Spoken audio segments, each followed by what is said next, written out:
আর বিলম্ব করিস না ভাই। কানাই রে, তুই তো একদিন আমাদের বলেছিলি, দেখ ভাই শ্রীরাম সুদাম রে, জগতের বেলা ডুবে গেলে পূর্ব আকাশ উদয় হয়। একবার যদি তোদের জীবন বেলা ডুবে যায় কোনোদিন হবে না উদয়। ও কানাই, তুই তো আমাদেরকে বলেছিলি, আজকে বৃন্দাবনে তুই সে কথা ভুলে গিয়েছিস। কানাই রে, দেখ দেখ, চেয়ে দেখ, গোষ্ঠের বেলা ফুরিয়ে যায়, ফুরিয়ে যায়। দেখি ভাই কানাই, আজ তুই যেভাবে নন্দলয়ী তুই আপন ঘরে বসে রয়েছিস, কানাই রে, তুই কি আজ গোষ্ঠীর খেলা খেলতে যাবি না ভাই? কানাই, বিলম্ব করিস না রে। ও কানাই, দেখ দেখ, ওদিকে চেয়ে দেখ, আগে যত চালাই যেন পিছু পানে ধায়, নেহার ওই ও চাঁদ মুখ না হারে তোমার। কানাই রে, আমরা এই বৃন্দাবনে রাখালগণ দূরের কথা, বনের পশু জাতি হয়ে তোর ওই চাঁদ বদন প্রাণে চেয়ে থাকে ভাই। তারাও যে আজ কেউ গোষ্ঠীর খেলা খেলতে যায় না। কানাই রে, দেখি ভাই কানাই, তোর যেমন পিতা মাতা রয়েছে, আমাদেরও পিতা মাতা রয়েছে, কিন্তু ভাই কানাই, তারা বনের পশু জাতি, তারা তো বনের ঘাস, জাগতিক জগতের জল ছাড়া কিছুই প্রাণ করে না রে। ও কানাই, একবার তুই তাদের বদন প্রাণে চেয়ে একবার গোষ্ঠীর খেলা খেলতে চল ভাই। যেই না শ্রীরাম সুদাম এমন করে বলেছে, কানাইয়া বলছে, দেখি ভাই শ্রীরাম, ও ভাই সুদাম, শোন শোন, আমি তোদের কাছে বলি ভাই, আজ এই বৃন্দাবনে বনের পশু যদি বলতে হয়, ও ভাই শ্রীরাম, ও ভাই শুভ, বনের পশু বলে আমায় বল ভাই। শ্রীরাম রে, পশু যদি হতে হয় পশুই আমি হব ভাই।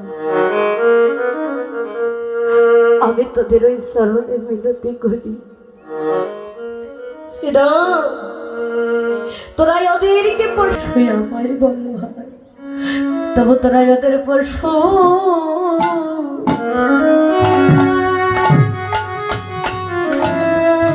পশু বলি।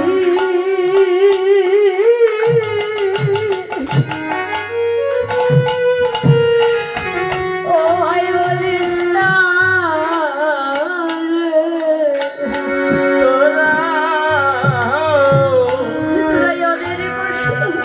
তোরাই ওদের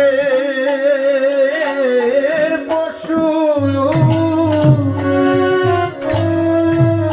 ওরে বলি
বসু